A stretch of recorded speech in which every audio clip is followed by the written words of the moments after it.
स्वागत दोस्तों आपके अपने YouTube channel Raghav study point पर। दोस्तों आज की इस वीडियो में मैं भारत के इतिहास के वो मोस्ट 50 क्वेश्चन कवर कराऊंगा।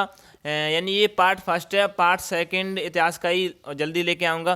पार्ट फर्स्ट में मैंने जो 50 क्वेश्चन लाया हूँ जो पिछले काफ़ी एग्जामों में आपको देखने को मिलेंगे, और SSC MTS के जितने भी शिफ्ट के पेपर होंगे उसमें सभी शिफ्ट के लिए ये महत्वपूर्ण प्रश्न है। तो वीडियो स्टार्ट करने से पहले एक रिक्वेस्ट है कि चैनल पर नए हो तो प्लीज़ चैनल को सब्सक्राइब करें, लाइक करें, शेयर करें, कमेंट करें। ठीक है, अगर वीडियो सच में अच्छी लगे तो लाइक करना और दोस्तों को शेयर करना। ठीक है, तो वीडियो स्टार्ट करते हैं। पहला प्रश्न है, किस वेद को भारतीय संगीत का जनक कहा जाता है? सामवेद को। अब तुम्हें याद नहीं हो तो स संगीत और सामवेद ऐसे याद करना। किस उपनिषद में चारों आश्रमों का उल्लेख मिलता है? कौन से उपनिषद में? तो ये मिलता है आपका जावालोपनिषद, यानी कौन सा? जावालोपनिषद। अगला प्रश्न है, जैन धर्म का प्रारंभिक इतिहास किससे ज्ञात होता है? जो जैन धर्म है ना उसका प्रारंभिक इतिहास यानी कहाँ से ज्ञात होता है? तो वो आपके कल्प सूत्र से ज्ञात होता है। चौथा प्रश्न है, मनुष्य ने सर्वप्रथम किस धातु का प्रयोग किया? यानी मनुष्य ने सर्वप्रथम धातु का प्रयोग किया था, वो तामा धातु थी। कौन सी थी? तामा धातु का प्रयोग किया था। पांचवा प्रश्न है, सर्वप्रथम किस व्यक्ति ने भारत में प्रापाषाणकालीन औजारों की खोज की थी? किसने की थी? तो इसका सही आंसर क्या है? रॉबर्ट ब्रूस पुट ने की थी सर्वप्रथम व्यक्ति ने प्रापाषाणकालीन औजारों की। अगला प्रश्न है, किस नगर को मृतकों का टीला कहा जाता है? यानी कौन से नगर को कहा जाता है? तो ये आपके मोहनजोदड़ो कहा जाता है मृतकों का टीला। ठीक है, सातवां प्रश्न देखते हैं। सिंधु घाटी सभ्यता की खोज किसने की थी? यानी किसने की थी? राय बहादुर दयाराम साहनी ने 1921 में की थी सिंधु घाटी सभ्यता की खोज। आठवां प्रश्न है, सिंधु घाटी सभ्यता के लोगों ने नगर तथा घरों के विन्यास के लिए कौन सी पद्धति अपनाई? कौन सी पद्धति अपनाई थी? ग्रिड पद्धति अपनाई थी सिंधु घाटी सभ्यता के लोगों ने। अगला प्रश्न है 9वां, सिंधु घाटी सभ्यता का बंदरगाह कौन सा था? यानी कौन सा था बंदरगाह? तो लोथल एवं सुत कोतदा बंदरगाह था सिंधु घाटी सभ्यता का। ठीक है, अगला 10वां प्रश्न देखते हैं, मैक्स मूलर ने आर्यों का मूल निवास स्थान कहाँ माना है? जो मैक्स मूलर कहते हैं कि आर्य कहाँ के हैं, तो ये कहते हैं कि मध्य एशिया से आर्य आए थे। ठीक है, अगला प्रश्न है 11वां,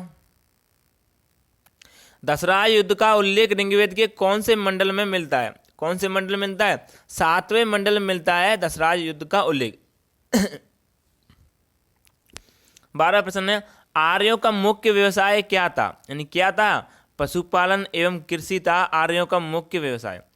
13वां प्रश्न देखते हैं, जनपदों की जानकारी हमें कहाँ से मिलती है?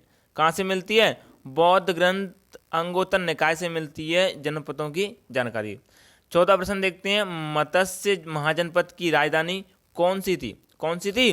विराटनगर थी मत्स्य महाजनपद की राजधानी। 15वां प्रश्न है, महावीर स्वामी ने अपना उपदेश किस भाषा में दिया? प्राकृत भाषा में दिए। दोस्तों ये क्वेश्चन है ना जो मैंने शुरुआत के यानी प्राचीन भारत से लेके आधुनिक भारत तक क्वेश्चन कराए हैं, तो कुछ क्वेश्चन रह गए आधुनिक भारत के इतिहास के, और जो जल्दी मैं सेकंड पार्ट में लेके आऊँगा। तो अगला प्रश्न देखते हैं 16वां, जैन धर्म में किसकी मान्यता नहीं है? तो ईश्वर की मान्यता नहीं है। ये ईश्वर की कुछ लोग तो ईश्वर को ज़्यादा मानते, कुछ कम मानते, ये ईश्वर को नहीं मानते, ज़्यादा मानते ही नहीं है, समझो। गौतम बुद्ध ने कितनी वर्ष की उम्र में सांसारिक समस्याओं से वितरित होकर गृह त्याग किया? यानी 29 वर्ष की अवस्था में गृह त्याग कर दिया था। ठीक है, गौतम बुद्ध ने। अगला प्रश्न देखते हैं 18वां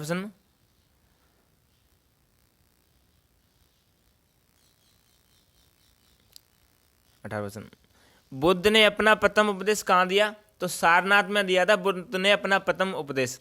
19वां प्रश्न है, बुद्ध ने अपने उपदेश जनसाधारण की किस भाषा में दिए थे? तो जो बुद्ध ने अपने उपदेश दिए थे वो पाली भाषा में दिए थे। ठीक है, अगला प्रश्न 20वां, विश्व दुखों से भरा है यह सिद्धांत बुद्ध ने कहाँ से लिया? कहाँ से लिया? उपनिषद से लिया था, विश्व दुखों से भरा है। 21वां प्रश्न है, चतुर्थ बौद्ध संहिता किसके शासनकाल में हुई? किसके शासनकाल में हुई थी? कनिष्क के शासनकाल में हुई थी चतुर्थ बौद्ध संहिता। 22वां प्रश्न है, हर्यक वंश का अंतिम राजा कौन था? तो नागरक्षक था। ठीक है, किसका? हर्यक वंश का। 23वां प्रश्न देखते हैं, किस शासक ने राजधानी को पुनः पाटलिपुत्र बनाया? काला अशोक ने बनाया था। अगला प्रश्न देखते हैं 24वां, चंद्रगुप्त की मृत्यु कब हुई? तो 298 ईस्वी पूर्व में हुई थी चंद्रगुप्त की मृत्यु। 25वां प्रश्न देखते हैं, अशोक के ब्राह्मण धर्म का अनुयायी होना कहाँ से पता चलता है? कहाँ से चलता है पता? राज तरंगिणी से पता चलता है अशोक के ब्राह्मण धर्म का होना। अगला प्रश्न है 26वां, भारत पर आक्रमण करने वाली विदेशी आक्रमणकारियों का क्रम कौन सा? यानी किसके बाद आक्रमण किया था? इन शक, पल्लव, कुषाण, इन चारों ने, इन शक, पल्लव, कुषाण, इन्होंने किया था। अगला प्रश्न 27वां देखते हैं, गुप्त साम्राज्य का उदय कौन सी शताब्दी के अंत में हुआ था? तो 3री शताब्दी के अंत में प्रयाग के निकट कौशाम्बी में हुआ था गुप्त साम्राज्य का उदय। गुप्त वंश के किस सम्राट ने महाराजा ध्रुव की उपाधि दान की थी? तो चंद्रगुप्त प्रथम ने की थी महाराजा ध्रुव की उपाधि।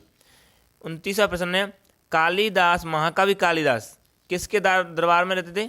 तो चंद्रगुप्त द्वितीय के दरबार में रहते। वेरी वेरी मोस्ट, इसके में बहुत से महान व्यक्ति रहते थे। किसके में? चंद्रगुप्त द्वितीय के। 30वां प्रश्न, नालंदा विश्वविद्यालय की स्थापना किसने की?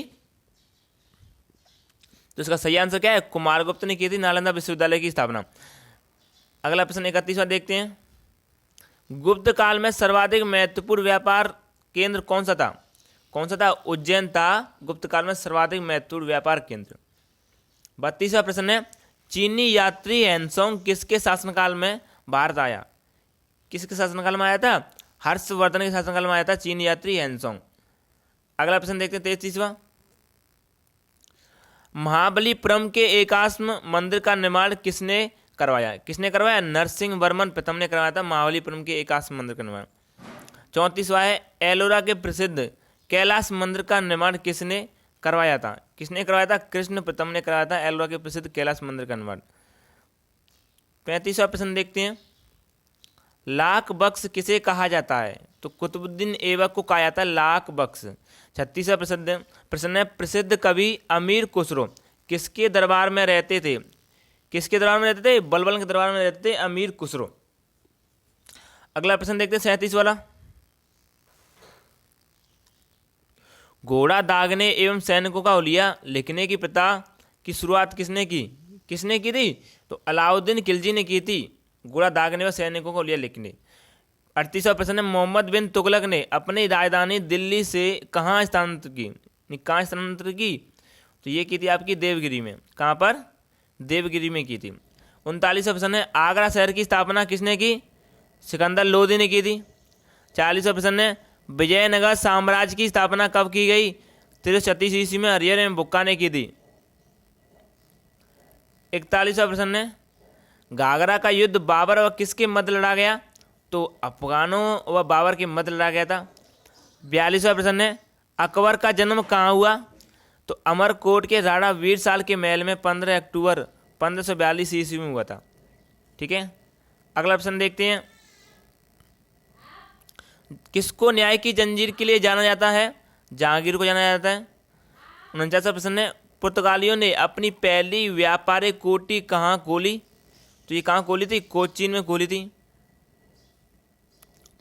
अगला प्रश्न देखते हैं और इस वीडियो का अंतिम प्रश्न, डचों ने भारत में अपनी प्रथम व्यापारिक कोठी कहाँ स्थापित की? तो कहाँ की थी? मसूलीपट्टनम में की थी। दोस्तों, यानी भारतीय इतिहास के जो 50 क्वेश्चन हैं जो प्राचीन भारत से लेके आधुनिक भारत के तक कुछ क्वेश्चन हैं, तो इसी तरह दूसरा पार्ट लेके आऊँगा जल्द ही में, और जिसमें क्या है कि आधुनिक भारत से लेके विश्व क्रांति तक क्वेश्चन होंगे और जो इम्पोर्टेंट क्वेश्चन होंगे वही लाऊंगा मैं। तो इसी तरह संविधान के क्वेश्चन पूरे, और इसी तरह आपके अर्थशास्त्र के और साइंस के विविध के सभी क्वेश्चन कराऊंगा। तो दोस्तों, अगर वीडियो अच्छी लगे तो लाइक करना, शेयर करना, कमेंट करना और सब्सक्राइब जरूर करना। आप सब्सक्राइब नहीं करते हो, आपके लिए इतने मेहनत से वीडियो बनाते हैं फिर भी सब्सक्राइब नहीं करते हो, और कोई वीडियो हो डांस वीडियो वगैरह ये तो आप कर देते हो, आपके लिए यूजफुल ये तो इससे रिक्वेस्ट करता हूँ कि चैनल को सब्सक्राइब करें और दोस्तों को शेयर करें। तो मिलते दोस्तों नेक्स्ट वीडियो। और अब तो मैं जैसे ही SSC MTS का मॉक टेस्ट यानी पेपर नज़दीक आने वाला 2 तारीख से, तो अब तो आपको मेरे हिसाब से जो मोस्ट चीज़ें ना उनको कवर करना चाहिए, उनको पढ़ना चाहिए।